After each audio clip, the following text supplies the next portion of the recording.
Vous faites bien de regarder Mikuba Télévision. Bienvenue madame, bienvenue messieurs à ce grand direct. À la une de l'actualité, le maire de la ville de Kolwezi, maître Jacques Massango Kindele, a présidé ce lundi 31 juillet 2023 une double cérémonie de réception et remise officielle du bâtiment qui va abriter les bureaux du quartier administratif de Kapata. Occasion pour le numéro 1 de Kolwezi de féliciter l'entreprise Sicomine SA qui a honoré ses engagements vis-à-vis de la population locale. Et puis en religion, l'église luthérienne de Kolwezi a vécu ce dimanche 30 juillet 2023 la cérémonie des consécrations de l'évêque du diocèse de Lualaba et l'ordination de 4 pasteurs qui vont évoluer dans ces diocèses. Plusieurs invités de marque venus d'autres provinces et ceux du Lualaba ont participé à cette importante cérémonie. Voilà tout pour les titres, mesdames, messieurs. Place à présent aux détails.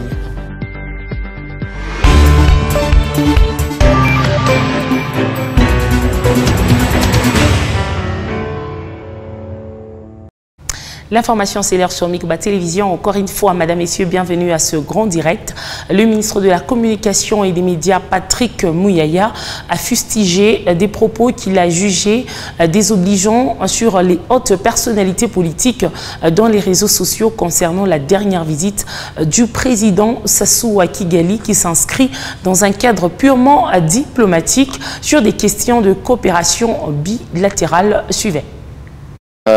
Les Congo-Brazza, comme le Congo-Kinshasa, le nôtre, c'est des pays souverains qui sont en droit d'entretenir des relations diplomatiques avec tous les autres pays. Et donc, de ce point de vue, nous n'avons pas de commentaires particuliers, nous comme gouvernement, à faire sur une stratégie diplomatique d'un pays voisin. Mais ici, il faut noter, et ça, c'est pas mon collègue à ma gauche qui me contredira, que nous avons des opinions publiques dans des contextes démocratiques qui ont droit à la parole et qu'il y a eu des commentaires qui ont été faits dans un sens ou dans un autre. Pour autant que ça reste dans un cadre démocratique, nous les respectons et les démocraties supposent aussi que l'on tienne compte du respect ou des égards dus à ce dont on parle. Et donc ici, c'est l'occasion une nouvelle fois de condamner tout propos qui soit de nature à porter atteinte au président Sassou, parce que c'est le président d'un pays frère qui conduit la diplomatie de son pays. Nous, ce que nous savons, c'est que nous avons presque le même peuple, pour ne pas dire les mêmes peuples. Nous sommes séparés par un fleuve en réalité qui nous unit et que nous avons, quoi qu'il en soit, beaucoup des choses à partager.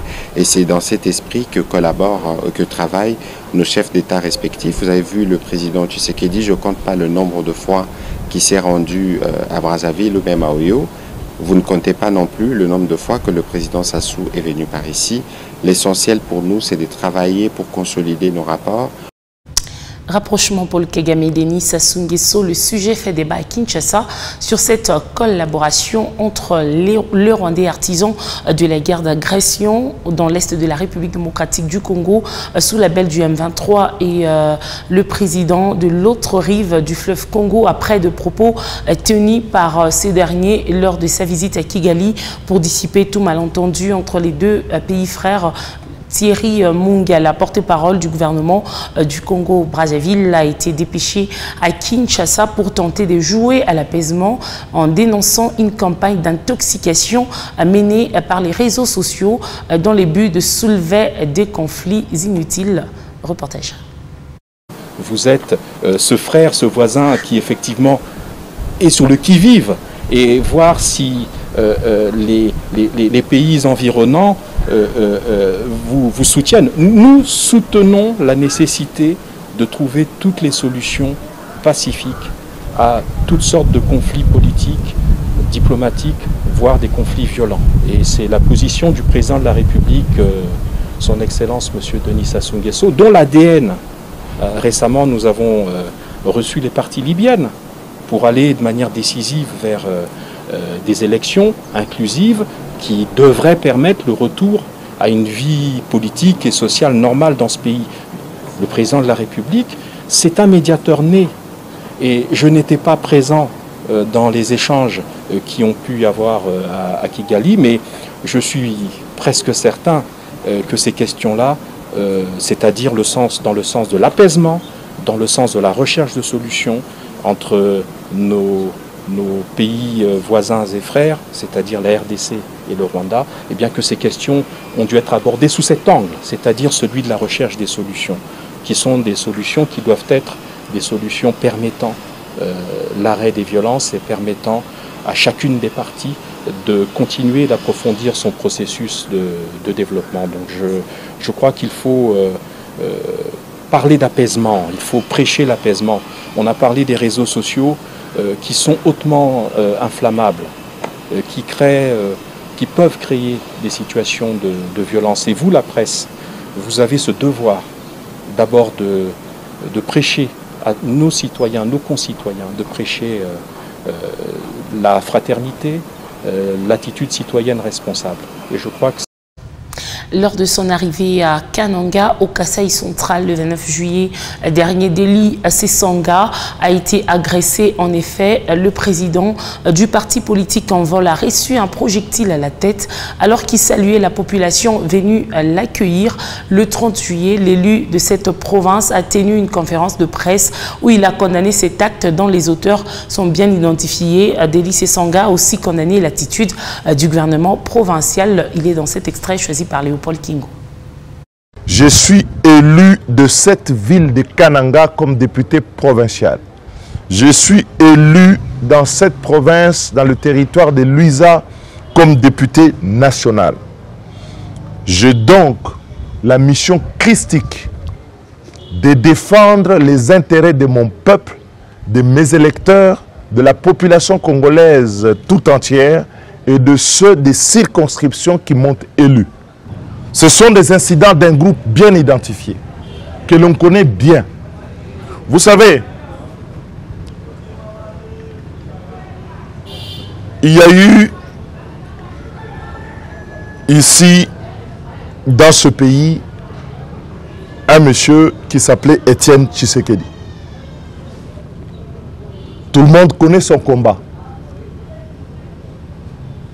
Jamais Étienne Tshisekedi n'aurait utilisé la violence pour empêcher à un adversaire politique de s'exprimer.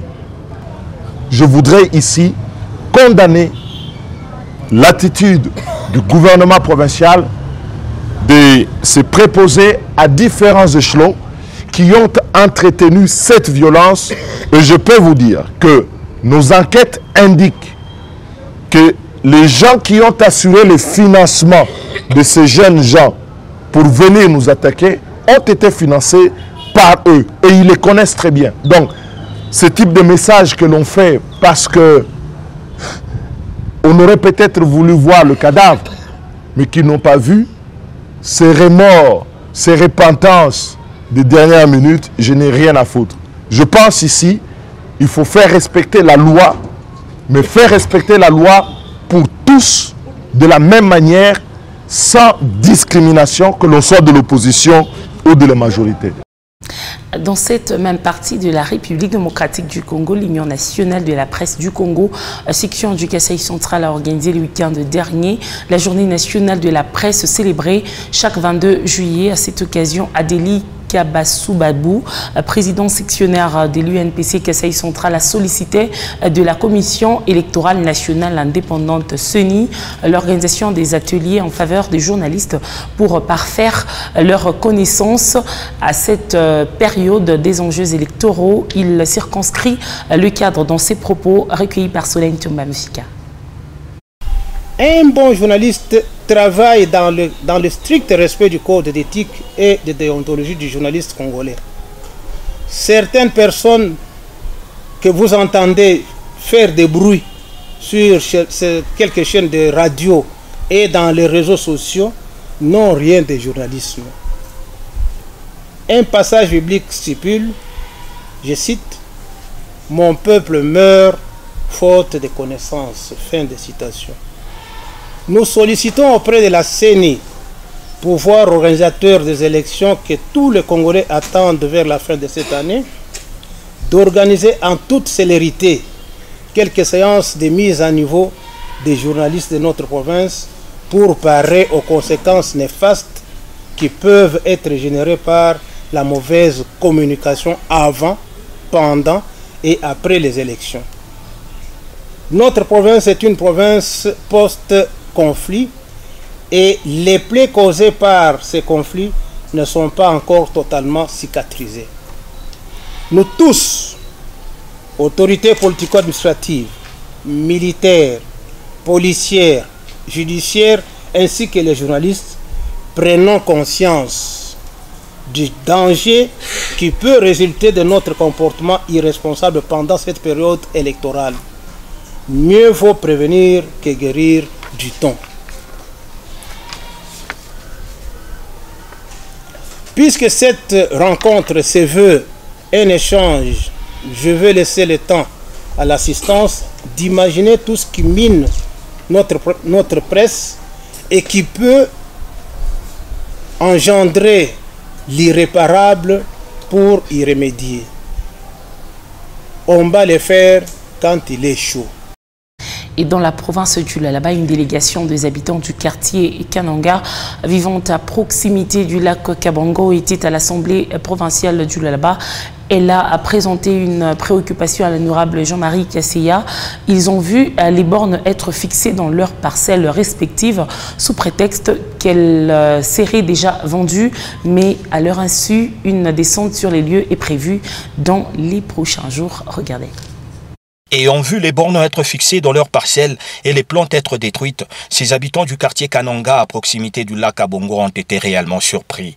Voilà pourquoi ils ont constitué une délégation qui s'est rendue à l'Assemblée provinciale du Lualaba ce lundi 31 juillet 2023 où ils ont contacté l'honorable Jean-Marie Kasseya. Ils l'ont ainsi mis au parfum sur ce dossier.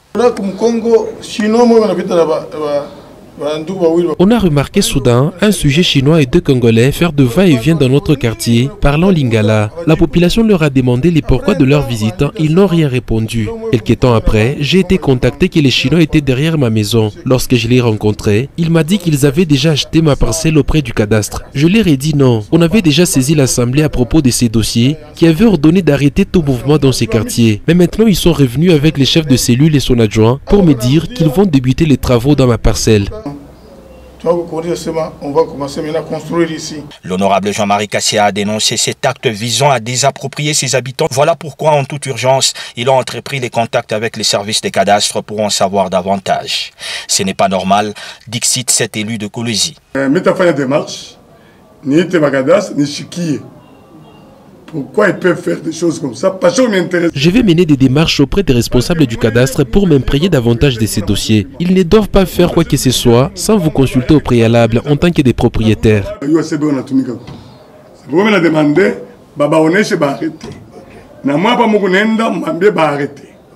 Jean-Marie Kasseya a annoncé une descente sur le lieu à travers une commission dans les prochains jours afin de palper du doigt la réalité. Néanmoins, cette partie n'est pas concernée dans la procédure de délocalisation débutée depuis longtemps au dire de ses habitants. Je l'ai annoncé en titre, en sa qualité du président du comité local de suivi. Le premier citoyen de la ville, le maître Jacques Massango Kindele, a présidé ce lundi 31 juillet 2023 la double cérémonie de réception et remise officielle du bâtiment qui va abriter les bureaux du quartier administratif de Kapata. L'occasion pour le numéro 1 de Kolwezi de féliciter l'entreprise Sicomine SA qui a honoré ses engagements vis-à-vis de la population locale, comme le souhaitent les chefs de l'État Félix Antoine Tshisekedi Tshilombo dans sa vision. Les peuples d'abord, reportage. C'est un bijou sorti des terres, composé de 3 blocs, dont l'un pour la salle de réunion, bureau administratif et les installations sanitaires. Œuvre réalisée par l'entreprise Sicomine SA dans le cadre du respect de ses responsabilités sociétales vis-à-vis de la communauté locale de la cité Jekamine Kapata. Le maire de Kolwezi, maître Jacques Massango Kindele, a présidé ce lundi 31 juillet 2023, la double cérémonie de réception et remise officielle de cet ouvrage qui va abriter les bureaux du quartier administratif de Kapata en présence de l'autorité municipale de Dilala, Françoise Mangweji et des cadres de base. Ces bureaux qui servira aux besoins de la cité Jekamine Kapata pour une bonne administration à la base comportent à son sein une salle de réception, des bureaux du chef et son adjoint, un bureau de secrétariat, une salle de réunion et des installations sanitaires répondant aux normes. L'occasion pour la représentante de la communauté locale de développement de remercier de vive voix les autorités tant nationales que provinciales, particulièrement les premiers citoyens de la ville, Maître Jacques Masengo Kindele et Françoise Mangouji pour les rapports considérables dans l'aboutissement heureux de ces projets. Manifestons notre joie en remerciant le président de la République démocratique du Congo, Félix Antoine Tshisekedi. Après la visite guidée dans les installations, l'autorité urbaine Maître Jacques Masengo Kindele, en sa qualité de président du comité local des suivis, a souligné l'effort de l'entreprise Sicommune SA qui a honoré ses engagements vis-à-vis de la population, comme l'évêque le chef de l'État Félix Antoine Tshisekedi. Dans sa vision innovatrice, les peuples d'abord, soutenus au Lualaba par l'autorité provinciale, Fifi Masuka Saini. Nous remercions en premier le président de la République, son Excellence Félix Antoine Tshisekedi Tshilombo, qui ne cesse de ménager aucun effort pour le développement de son pays, la RDC. Et ce souci est relayé en province par Madame le gouverneur ad intérim. Ça n'est suivi la remise officielle des clés. Les patrons de Kolwezi a exhorté les utilisateurs de ces bijoux d'en faire bon usage pour le plus grand bonheur de tous. Utiliser ça en mode de famille. Merci à tout le monde. Un offre de soulagement pour la population de la cité Chikamine Kapata qui dispose désormais un bureau de quartier administratif répondant aux normes. La carrière menuiserie située dans les installations Gécamine a connu des vives tensions le matin de ce lundi 31 juillet, un début de semaine qui s'est malheureusement soldé par une perte en vie humaine, des échauffourées qui ont connu un heureux dénouement grâce à l'implication de la bourgmestre de la commune de Dilala qui a dépêché sur place son adjoint. Les nœuds du problème est explicité dans ce reportage de la cellule de communication de la commune de Dilala. Regardez. Des échauffourées ont éclaté ce lundi 31 juillet entre le service de sécurité et des créateurs artisanaux de la carrière menuiserie. Ces accrochages ont été causés par le ras-le-bol des trésors suite à la mauvaise cotation de leurs produits à la pesée et à la fixation des teneurs. Depuis 2014. C'est depuis 2014 que nous travaillons avec les Libanais. Nous, comme exploitants artisanaux, nous sommes encadrés par le SAEMAP. Mais ce service a été éloigné de cette carrière et nous travaillons sous coopérative. Mais il est malheureux de constater que les Libanais nous maltraitent chaque fois que nous réclamons nos dus. On a déclaré Bey. Informé de la situation, Françoise Mangouji, bourgmestre de la commune de Dilala, a dépêché son adjoint Michel Katumboui afin de palper la réalité. Nous allons lancer des négociations et vos déclarations vont arriver jusqu'à l'oreille de l'autorité provinciale qui voudra bien s'enquérir de la situation auprès des Libanais.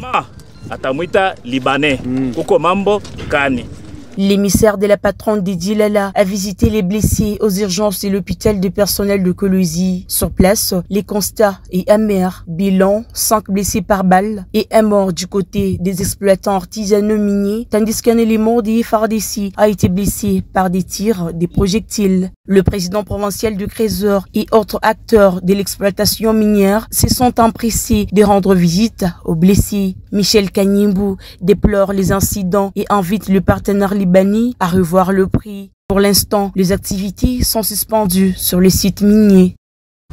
Les responsables de la sécurité de la compagnie minière de Moussonoï étaient ce week-end au village Kapepa pour sensibiliser les habitants de cette localité sur la sécurité autour du site d'exploitation de l'entreprise. Envoyés à des Comus SAS ont fait les porte-à-porte pour donner leur message aux filles et fils de ce village afin de privilégier les relations de bon voisinage. Teddy Dizamba nous en parle dans son reportage. La compagnie minière de Moussonoï a poursuivi avec sa campagne de sensibilisation des populations locales sur la sécurité autour du site. Cette fois, les responsables de la sécurité de Comus sont descendus dans les rues du village Kapepa pour transmettre leur message de porte à porte.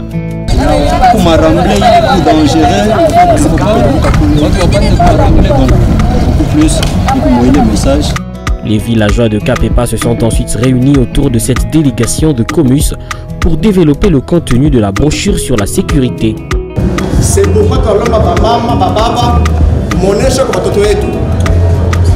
bakisikia makwenda kunaje na bashikuye kote ya commerce ya périphérique ya bassin et tout imani ya buchafu inaweza kufanya que les enfants va développer nini malaria nini ya peau. Pour les responsables de la sécurité de Comus SAS, c'était un exercice important auquel il fallait se livrer. Parce que nous nous sommes rendus compte qu'il y a beaucoup plus de gens du village, de la communauté, qui entrent sans autorisation chez nous, périphérique. Alors pour mesures sécuritaires, nous nous sommes dit qu'on puisse venir pour le voir et essayer d'échanger avec eux et les sensibiliser à aussi dire à leurs enfants de ne pas accéder à nos périmètres sans autorisation de commerce.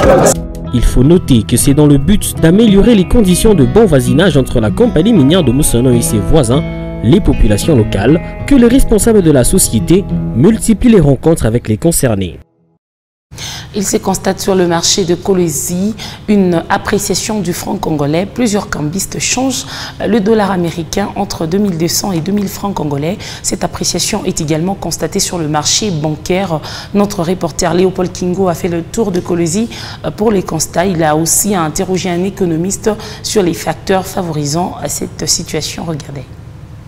Sur le marché parallèle, c'est effectif. Le franc congolais s'est apprécié face au dollar américain, une situation qui ne va pas perdurer, estime Alexis, un cambiste de Kolwezi. Disons bien, il y a eu baisse, mais ce n'est pas jusqu'au point où les gens sont en train de paniquer. Bien jusqu'aujourd'hui, on est en train d'échanger, les autres qui sont en train d'échanger jusqu'à 180, les autres sont jusqu'à 190, etc. Mais sinon, disons bien que les gens ne paniquent pas. Ce qui est réel, c'est que les taux vont revenir à la normale d'un moment à l'autre. Pour Paul et notre échangeur de monnaie, le dollar s'échange à 2000 francs chez lui. Aujourd'hui, le taux actuel, c'est 200 000 francs, 100 dollars. Le dollar a déjà baissé. C'est depuis la semaine passée. Si je ne me trompe pas, depuis jeudi, il y avait la baisse des dollars. Jotan Chiboui, d'économiste, explique les facteurs favorisant cette situation. Vont dire c'est l'observation des mesures qui ont été dictées par notre gouvernement il y a de cela 2 semaines, qui a donné certaines mesures que, premièrement, les banques devaient observer. Deuxièmement, les opérateurs économiques, en payant par exemple leurs impôts en francs congolais, et que les banques devaient favoriser en tout cas le paiement en notre monnaie nationale. Profiter de cette occasion, et quel est le moyen qui les a facilités? D'après nos enquêtes, nous nous sommes rendus compte que ce sont les sociétés de télécommunications avec le e-money qui ont fait assez que le marché parallèle puisse convertir les dollars qu'ils avaient à un taux préférable avec leur téléphone ou avec leur compte au niveau de sociétés de télécommunications, ce qui a permis à ce qu'ils imposent maintenant sur le marché leur taux qui était préférable ou même souhaitable. Sur le marché bancaire à Tembe comme à Equity BCDC par exemple, un dollar s'échange à 2200, alors qu'à Robank, il s'échange à 2350. En religion, l'église luthérienne de Kolwezi a vécu ce dimanche 30 juillet 2023 la cérémonie de la consécration de l'évêque du diocèse de Kolwezi, de Lualaba, et l'ordination de 4 pasteurs qui vont évoluer dans ce diocèse. Plusieurs invités de marque venus d'autres provinces et ceux du Lualaba ont participé à cette importante cérémonie qui a rassemblé les fidèles de l'église luthérienne. Michael Mutula était notre témoin sur place. Il nous en parle dans ce reportage. C'est dans les buts d'installer les diocèses mission du Lualaba de l'église luthérienne qu'une double cérémonie a eu lieu ce dimanche 30 juillet 2023 dans l'enceinte de l'école luthérienne de Kolwezi, située au quartier latin sur l'avenue Mandrandel prolongée. Il s'est agi de la consécration du nouvel évêque du diocèse du Lualaba et l'ordination de 4 pasteurs. Dans ces cultes spécial qui a réuni les fidèles de cette communauté, l'orateur du jour, Monseigneur l'évêque de Kindu, Kabiona Bonaventure, a martelé sur le respect des 10 commandements bibliques. Wako hapa utawasaidia kuwapeleka kwa ile mji ambako baba alienda, kuwasaidia kuwafundisha neno la Mungu kama inavyoandikwa katika kile kitabu chetu cha Mathayo 28. Tufungue sana na kusoma mstari wa 16. Après cette étape est venu le moment crucial, celui de la consécration de l'évêque du diocèse de Lualaba, Monseigneur Matandro Roger Ézéchiel, par le président des évêques venus du Nord Kivu. Bien avant, un procès verbal établi par les responsables de l'église luthérienne a été lu à l'intention de fidèles. Nous Sous-signé Monseigneur évêque Nawej Msehenu Jean-Claude, président légat de l'Église évangélique luthérienne au Congo, investi par l'ordonnance présidentielle numéro 126 du 30 avril 1980, attestant par le présent acte que le révérend Matandroge Ézéchiel a été élu évêque du diocèse du Lualaba, conformément à l'article 95, alinéa A1 de notre règlement intérieur du 25 juin 2016. Ensuite, l'évêque a été consacré par l'imposition de main. Une Bible, une crosse, une chasuble lui ont été également remis. Umefanya ndoa takatifu pamoja na kanisa lako la Injili ya Kiluteri.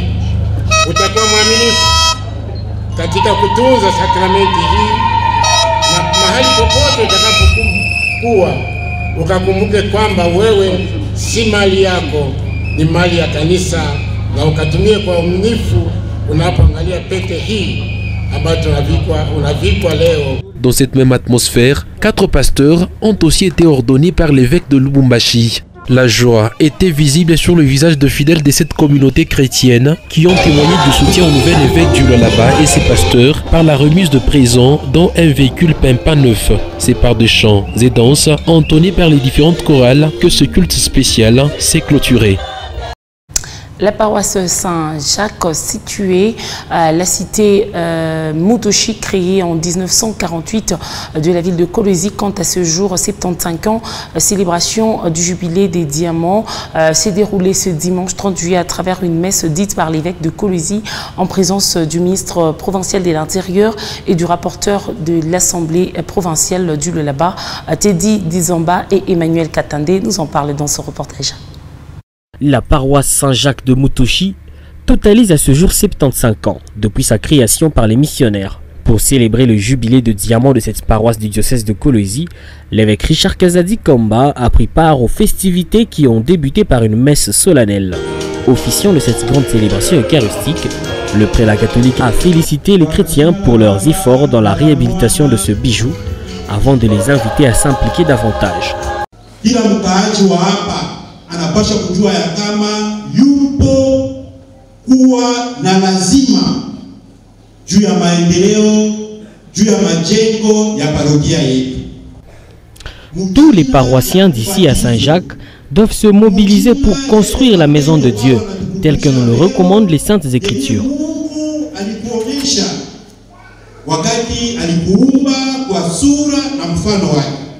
Au cours de cette célébration eucharistique, l'évêque de Kolwezi a également consacré 20 couples à travers le sacrement du mariage.